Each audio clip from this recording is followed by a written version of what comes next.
Salut, c'est Joseph, j'espère que t'es en forme aujourd'hui. T'as vu le titre un peu aujourd'hui, moi je suis en pleine forme et je suis toujours en manque de sommeil mais je suis en pleine forme, tu vois.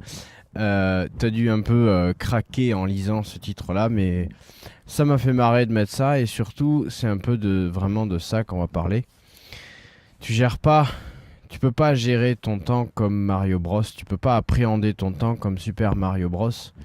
Et personne n'a envie de ça, tout simplement parce que sinon la vie serait tellement triste, la vie serait tellement morose, monotone, triste. T'aurais tellement pu tout essayer et tester que tu saurais plus quoi foutre et finalement tu t'aurais qu'une seule envie, c'est que ça se finisse. Et peut-être que des gens qui ont imaginé avoir la vie éternelle, je sais pas, dans les films, dans les machins comme ça, bah du coup, au bout d'un moment, ils ont peut-être fait le tour de la question, ils ont peut-être envie d'autre chose et ils en ont marre, ils sont enfermés.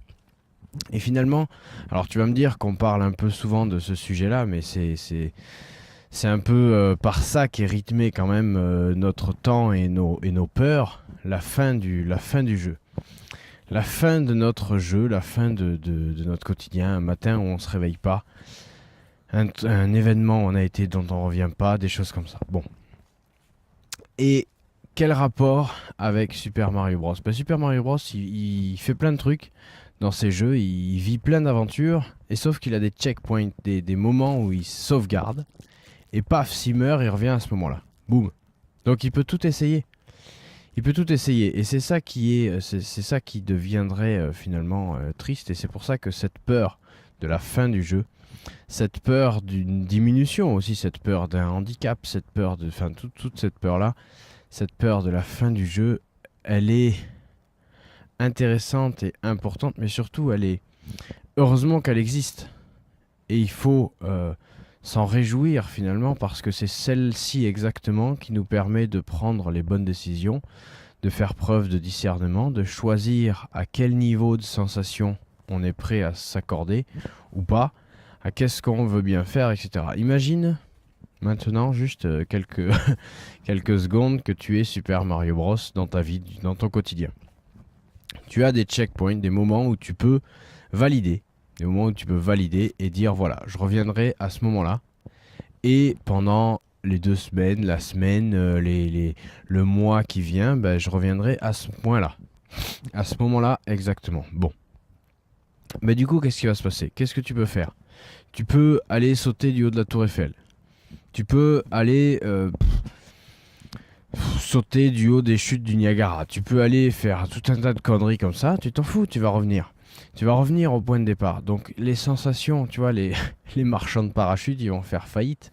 Tu peux sauter d'un avion, tu peux sauter d'un hélicoptère, tu peux faire du base jump, mais sans parachute, sans enfin wingsuit si tu as envie de t'amuser. Je sais pas si tu connais ça, c'est des genres d'ailes là qu'ils utilisent en chute libre. Bon bref, tu peux faire tout ce que tu veux, mais t'as pas besoin de te focaliser sur l'atterrissage. Au contraire même, cette sensation-là, tu vas vouloir la retrouver tellement souvent que finalement, tu vas revenir toujours au même checkpoint sans, parce que tu voudras juste tenter des nouvelles choses, tenter des nouvelles choses, tenter des nouvelles choses, mais au bout d'un moment, tu vas forcément te lasser. Quand tu seras tombé 143 fois de la Tour Eiffel, tu en auras peut-être marre. Et cette sensation-là, tu n'auras plus envie de la vivre. Donc tu chercheras autre chose, mais autre chose, au bout d'un moment, tu auras fait le tour. Alors peut-être qu'on pourrait explorer comme ça de nouvelles choses, mais je suis pas convaincu. Au bout d'un moment, on aura fait le tour. Donc cette, euh, cette notion de fin de l'histoire, alors dans une spiritualité ou dans un esprit, en fonction de tes croyances, la fin c'est peut-être le début ou c'est peut-être une continuation ou c'est peut-être quelque chose, mais il y a quand même il y a quand même une fin de ce temps terrestre, on va dire, une fin tangible, une fin réelle.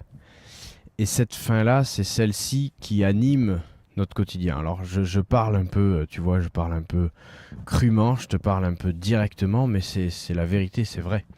Et c'est pour ça que, enfin, et c'est simple à comprendre, et c'est pour ça que ça me plaît ce genre de concept, parce que c'est simple à comprendre et c'est la vérité.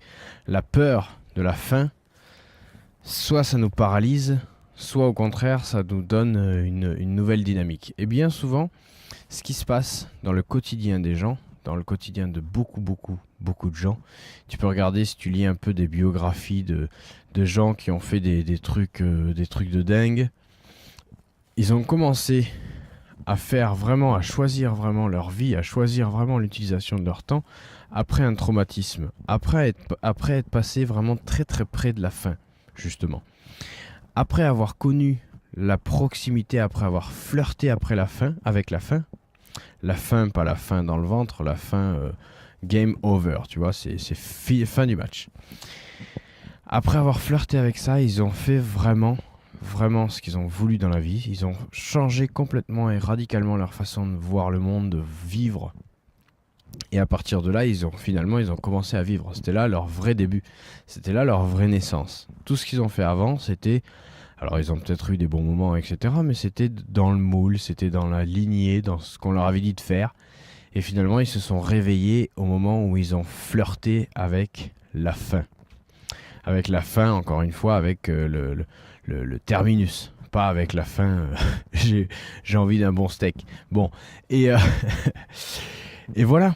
Alors quand tu compares, quand tu regardes tout ça, c'est bien que cette peur de la fin comme ça, elle est importante. Alors pourquoi je te parle de ça? Je te parle de ça parce que moi, dans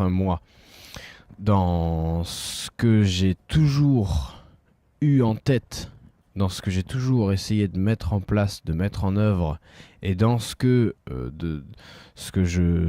je promeus, ce que je propose et ce dont je parle régulièrement, et notamment dans le programme Saute dans cette eau glacée, dont tu trouveras toutes les infos tout en bas de cette page, ou en page d'accueil là, de Stratégie Temps. Bon, je te laisse trouver ça, si tu as envie de trouver ça, tu le trouveras.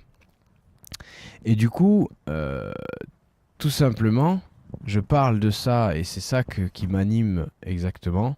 Et j'ai découvert ça, enfin j'ai redécouvert ça dans une de mes expériences, c'est vivre chaque jour comme le dernier. Alors, ce truc-là, tu l'as déjà entendu, c'est vu, c'est revu, etc. Mais c'est pas simplement vivre, c'est adopter l'état d'esprit que aujourd'hui ce sera le dernier, mais en ayant l'espoir de te lever demain. Alors ça, on a vu hier, on en a déjà parlé hier de ça, mais adopter cet état d'esprit du dernier jour. Le dernier jour juste avant les vacances, le dernier jour juste avant le week-end, le vendredi après-midi, le dernier jour ou le samedi matin si tu bosses le samedi matin, le dernier jour où quand tu vas quitter un poste, qu'est-ce qui se passe ce dernier jour? Regarde un petit peu. Compare un petit peu tous ces derniers jours et regarde un petit peu ce qui s'est passé, comment ça s'est déroulé, de quelle humeur tu étais. Et en général, toujours, c'était une bonne journée. C'était presque une meilleure journée. Tu as eu le choix facile parce que tu as choisi sans doute. Tu as dit ben ça et ça et ça. De toute façon, je pourrais pas le faire aujourd'hui, donc je pourrais pas le faire demain non plus puisque demain je serai plus là. Donc je le vire. Parce que je m'en fous, quelqu'un d'autre peut le faire, voilà. Et à ce moment-là, tu as une excellente prise de décision, un excellent choix, parce que finalement, ton temps est limité et tu le sais. C'est un jour. Donc, vivre chaque journée comme si elle se terminait, comme si tout se terminait, c'est la meilleure façon de gérer ton temps et surtout d'aborder vraiment cette notion, encore une fois, de choix. Si tu choisis par défaut, tu vas toujours choisir ah oui mais ça c'est bon, je pourrais le faire demain, ça c'est important mais je pourrais le faire demain, ça truc demain, alors que si demain tu l'élimines complètement et tu dis voilà il y a aujourd'hui et fini, ben du coup tu appréhendes les choses différemment. Alors on en a parlé hier aussi, mais effectivement il faut quand même arriver à choisir tes actions d'aujourd'hui pour qu'elle t'apporte quelque chose demain, mais sans se focaliser uniquement sur « je pourrais le faire demain ». Il faut que l'investissement du jour te rapporte demain, mais pas seulement te coûte aujourd'hui sans rien. Voilà. Après, la notion de plaisir, etc. Mais bon, tout ça, je ne vais pas le refaire, on en a parlé hier. Bon. Donc, Mario Bros n'a qu'à bien se tenir, mais je t'assure que tu ne veux pas pouvoir avoir plusieurs vies. Enfin, avoir plusieurs vies, pouvoir faire des resets comme ça à volonté. Je t'assure que tu veux pas ça. Et tu veux vraiment connaître, avoir et comprendre cette fin, cette peur de la fin. Et je te rappelle, à partir de tout ça, que chaque matin, tu as plus de 15 heures devant toi. Choisis tes priorités.